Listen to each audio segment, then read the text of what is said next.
Yeah, just heading off to the World Junior tomorrow, so thought I'd answer any questions you might have. Obviously, we have 7 players playing in it this year, which is a large amount for the Blues and for anyone really in the league. That's tied for the tops. Watched some games yesterday and today, and our guys seem to be up and running, and it should be a good tournament. I think having 5 18-year-olds is a lot. Usually it's a 19-year-old tournament, so having 5 guys from last year's draft is big. So we likely will have those 5 back next year if they're not in the NHL, and then maybe sprinkle in some more. So it's the restocking the cupboards is up and running, and we're pleased by that. Does that give you some confirmation that everything's gone well? The trading, 4 picks, the picks, the evaluation. I mean, when you see 7 that's tied with Arizona Buffalo, it's got to say a lot. Yeah, I would say that when you look at sort of how we projected out from 2019-2020, that we were hoping to be a competitive team through last year. I saw obviously the Tarasenko and O'Reilly contracts expiring at that point, and so we sort of went all in for 3 or 4 years, and obviously the pandemic jumped in there for a couple of years. We were set very well up, and then that whatever they call it in Edmonton, and the next year playing 7 teams. I don't really put a lot of stock in those 2 years, and then we came out back into a full season, another 110-point year, and then whatever happened last year happened. And the silver lining to last year was that we did have quality players. Obviously, when you have 5 guys that were able to bring us top assets, we started that process a year earlier than we wanted. Our goal was to go into last year and play for a championship, and know that we wouldn't have not trade guys for picks, because I thought we'd be a good team. We weren't, so we just started that process a year early. When you look at a guy like Dvorsky, what has jumped out to you about his play in the OHL after coming over? Yeah, I was in to see him. I just think playing against his peer group has been very important.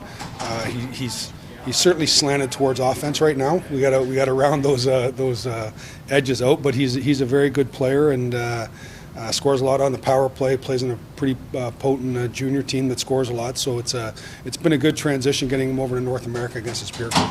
What do you think of Smitheroo so far and the way he's gone in Minnesota? Yeah, well, I thought this year was going to be a difficult year for them. Obviously, you lose Cooley and you lose Knives, 2 of the premier players in college hockey last year, and both in the NHL and doing well now. I thought I saw his game yesterday. Very, very dominant shooting player. Creates offense for himself, not afraid to shoot, which was nice to see. When did you see Dvorsky, and what other specifics did you see watching him? I saw him, I guess, before I went over to Europe. I was going to go and see him in Europe, and he was here, so I wanted to see that. And as I said, he's just a very good player as an 18-year-old in that league, and he can either go back there next year, or we can put him in the American League, or he might make the NHL. Who knows? So. He's just a good player. He's just a good player, and as I said, he's learning now in a good environment.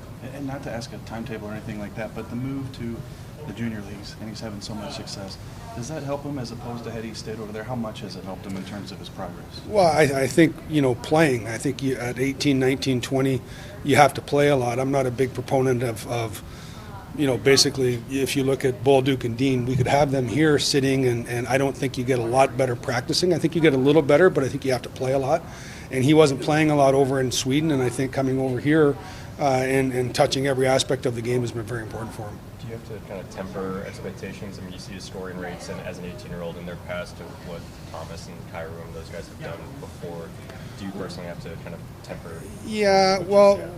Again, we use analytics. Like if you take where they're drafted and you find out when they come into the league, and then when they're important players, it's not, this isn't going to be next year. It's just not realistic. History shows. Now you might have a player. I also think it was much easier for Robert Thomas to come in on a veteran team. It's more difficult to come in on a team full of younger players. I think you see teams that are doing that now, and it's hard. It's a hard league to learn in. Men don't. They don't back off. They have a job to do, and their job is to win games, and they don't care if you're 18 or 19. If they can exploit you, they will. So, as I said, we had a plan that the next couple of years, as we said at the end of last year, we're going to be, pushing through with some veteran players, implementing younger players, but, to rush those players for the wrong reasons is not a recipe for success. Guessing when you went to Sweden, you saw Stenberg and Lindstein, and now both of those guys are playing in the World Championships. What's the latest on that? I just watched Kasamaki. He played very well again today. He plays in front of the net. I thought watching Stenberg and Kasamaki, those two especially, playing in the Elite League, they were playing top 9 minutes. So I felt that they might have an opportunity to have good offensive years. Obviously, at 19 or 18 playing, or 18 and 19 playing in the men's league, it's hard to get that ice time. But now against their peers, they look like they're offensive players there, which is good. And Theo, sometimes good things happen to you and at the expense of other people. He didn't make that team. Someone got hurt, so he came in as the 7th defenseman, and then 23 seconds in, a guy took a 5 in a game, and so he got to play, and he got a couple of helpers, and so he set himself up very well. But it's good to see the progress of these guys, and we'll keep monitoring them and pushing them, getting them over here for development camps, and as I said, we're not going to be penny wise, pound foolish, and putting guys into positions to fail, but to succeed. Kazumaki looked great at that last development camp. It's never a surprise to you, but have you seen a lot in him? I really did. I was over there. Talked to Yuri Laterra. He plays with him over there, and just said hi to him. But he's a player that, as I said, last year he'd play 6 or 7 minutes. Now he's playing 14 or 15. He's playing in the Elite League. He's playing against men, and he's getting, it's a lot like the NHL. The coaches don't play if they know they can't trust you, and so Stenberg and him have gained the trust, and now they're getting offensive situations. Doug, it seems like fans are wanting just anxious moments, feeling like when can these guys come over here and be an immediate help, I guess. So we don't want to put them in that category right now. Is that what you're saying? No, I mean, that's Connor Bedard. We don't have Connor Bedard. So, I mean, you have to look at actuary tables when prospects come in. We have 110, and then I think one other one in the teens, and then all the 20s. So, I mean, we could put them in the league, but it's not going to be beneficial for them.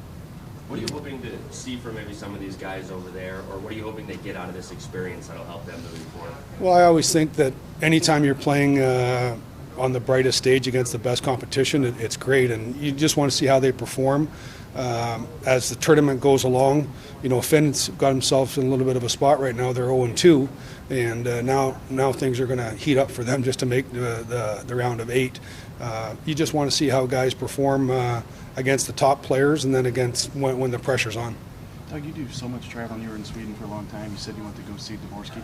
How much does that help you in terms of knowing what you got in those guys as opposed to just receiving reports? Yeah, I think it's always good to get out and see different people and see different, obviously I trust the staff, but I think it's building relationships with these guys too. We're going to try and get a chance to say hi to everybody over there, meet their families, but I do like to see what we have, and because right now we have drafted a lot of forwards and a lot of D, and teams that have a lot of D and not a lot of forwards. At some point, you have to balance out the depth charts, and I want to have knowledge of exactly what they are. Obviously, trusting our staff, but you want to have trust but verify, I guess.